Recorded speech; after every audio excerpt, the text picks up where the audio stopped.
Hey guys, this is Michael Pizzulo. I'm a psychotherapist here in West Hollywood. I want to talk to you about one of the biggest issues I see in my work with gay men, which is body dissatisfaction versus body dysmorphic disorder. So these days, most people use those two terms relatively interchangeably. In fact, anytime someone has some sort of, body image issue, they usually will say they have body dysmorphia.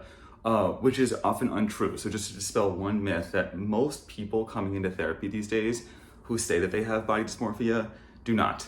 Doesn't mean that having some sort of insecurity about how you look or physical issue that you're dealing with isn't, significant and deserving of attention. But it is important to distinguish those from body dysmorphic disorder, BDD, because BDD is such a specific condition. One thing, just to make it simple, is that, and this is a common misnomer, is that BDD is often actually not about your body. 90% of people who have body dysmorphic disorder have some sort of fixation of a perceived flaw on their face, actually. So when you tell it to most people, they'll be surprised because they're assuming that they have body dysmorphia because they feel like their stomach is too big, or they feel like they need to lose weight or be more muscular, and so on and so forth. And all those things can be true. But the majority of true BDD sufferers have a fixation of a flaw on their face. The other thing with BDD, again, is that the flaw is something that they perceive, and it's easy to get into some sort of disagreement about whether or not someone actually has a flaw. But the main issue that you're dealing with is the preoccupation. We all have things about ourselves physically that we don't love, that we would like to fix, and so on and so forth. And they may come and go, cross our mind here and there, but people with BDD have an obsessive preoccupation with the flaw, whatever feels like a flaw in their mind. And that's really what you want to note as the distinguishing factor between someone who just has things about themselves they don't necessarily like, but they're not preoccupied or obsessed with them. Another common myth too is that there's some sort of overlap between, body dysmorphia and narcissism, which is also completely untrue. People might say that, having body dysmorphia is like self-centered or selfish, and that could not be further from the truth. People with BDD are extremely empathetic, typically, not attention-seeking, typically as well. So there's a huge difference in the character organization you're going to see from someone who's narcissistic versus someone who has BDD.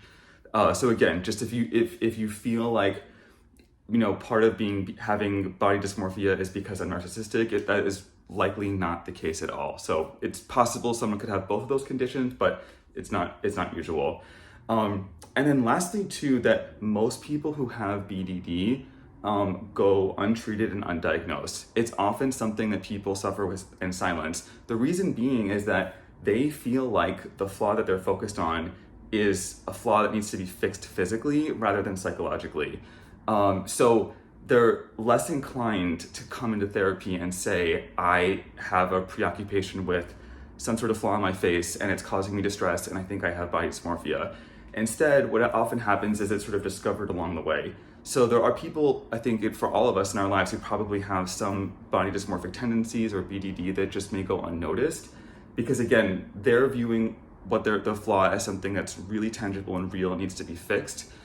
These people will often gravitate towards cosmetic procedures, and there's a huge correlation between folks that get lots of plastic surgery and cosmetic work done and people who have some sort of body dysmorphia. So again, they are probably not going to notice that's an issue. It may be other people that notice that someone has a preoccupation with something going on with them physically. So hope this was useful. Again, if you are a gay man and you have, in our culture, there's a lot of fixation on working out. I'm trying to motivate myself to go to the gym right now, and so on and so forth.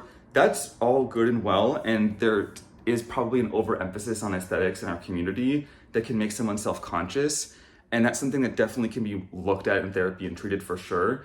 But keep in mind that there is something very distinct between that and what we would call body dysmorphic disorder. So I hope that was helpful. I hope that clarifies some things. I would love to hear your experience, especially if you've had BDD and you've worked on it or recovered. I would love to know. So let me know in the comments.